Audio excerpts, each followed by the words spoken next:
હા શું કરો છો આયા? એ આવડામાં કલર કામ કર્યો. હા જૂનું પ્લાસ્ટર ખરી ગયું હતું ને હા તે નવું બરસ માર દીધું. હા. ખાલી ડબલા નોખા કાઢ્યા ભંગારવાળાને દઈ દીધી.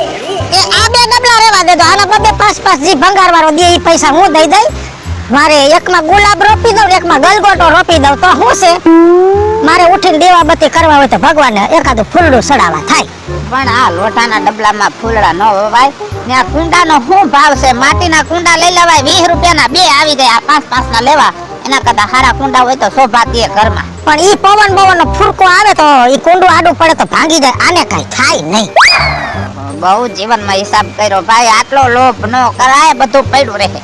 કાઈ લોભ કરી છી તો ભેગું થાય છે. આ તમે ઓયડો પાછો સિત્રી નાખ્યો, કલર કરી નાખ્યો અને અમારે ખોયડા પાડીને કરવા તો જો નો થયા. કેમ કે પોર છોડીના લગ્ન કર્યા હે તો પછી લગ્નમાં એવડો ખર્ચો અટાણે રીત રિવાજ કેવડા એમાં જો આ મકાન નો થયા. હવે છોકરો પોર પરણાવો છે તો 2-3 ઠેકાણે જોડ કર્યા તો કે મકાન નબળા છે.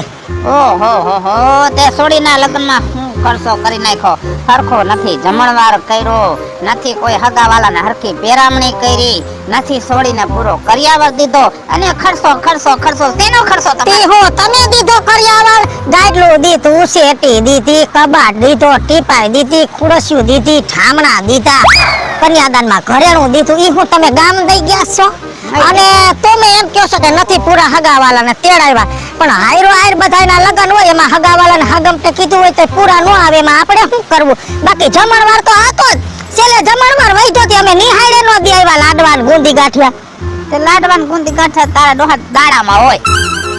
હવે આપણે તો આપણા રિવાજ પ્રમાણે જમણવાર કરવાનો હોય. એ ગામમાં આટલી સોડીઓ પરણે છે, કોઈની સોડીના લગનમાં લાડવાન ગુંદી ગાંઠિયા જોયા? આ તે રેકોર્ડ તોડ્યો ગામમાં. પણ મારું ગાય ડોહારો જીવે છે. એ જૂના વિચારવાળા હજી ડોહારને કે એમ કરવું પડે તો ડોહાએ કીધું કે આજ બનાવવાનું તો શું કરવા? નકર ડોહો કે હું ઘર મૂકીને ભાગી જાઉં. સારું હવે જાજી લપ નો કર માર્યા રે. અને છે ને મારાથી કઈ આડાવરું બોલાઈ જાય છે ને તો આપણે બાજવાનું થાય છે. આડાવરું બોલાય જ હેનું જાય. તમે હું ખાતા નથી તંટાણા અનાજ? તું વાત એવી કરે છે એટલે કહું છું. આ 2 ડબલા જો તાર લઈ જા તારો વાત તો માણ્યા કરે. હવે આ છોકરાની હગાઈની વાત આલી કે મકાન નબળું નથી, એના વિચાર નબળા. નકરું મકાન જોવાય કે ભાઈ ઘર જોવાય, એનો વ્યવહાર જોવાય, એના સ્વભાવ જોવાય. છોડીને મકાન થી મતલબ છે કે ઘર થી મતલબ છે? એ બધું જોતા હોય એટલે જ ના પાડતા હોય. લે જા, એટલે તમારે કહેવાનું કે હું ખરાબ છું. એ ખરાબ નું ન હોય પણ ખાલી મકાન નો જોતા હોય ને વાહનો બેકગ્રાઉન્ડ જોતા હોય. તે બેકગ્રાઉન્ડ માં હું કઈ કે ભીતળા પડી ગયા છે? કોઈ મોઢે નો ના આવે એટલે સમજી જવાનું કે પેલો વાંધો આપણામાં છે. મારા જેવું કોઈ સમજણું માણા જ ન હોય. હે છોડીનું 17મું વર્ષ પૂરું થયું પરણાઈ દીધી. આ ઓલી કાઢલી 28 વર્ષની થઈ, હજી પરણાવાનું નામ લેશે તો ન્યા કોઈ કઈ કેતું નથી ને અમને સોયટા છે. હા ચાલુ રાખો. હા બોલ.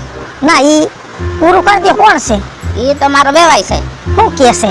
વાતો હોણ ની કરે છે. આ કયો વેવાય? હે કયો વેવાય? ઈ છે ઈ તન પાછું ન કહેવાય.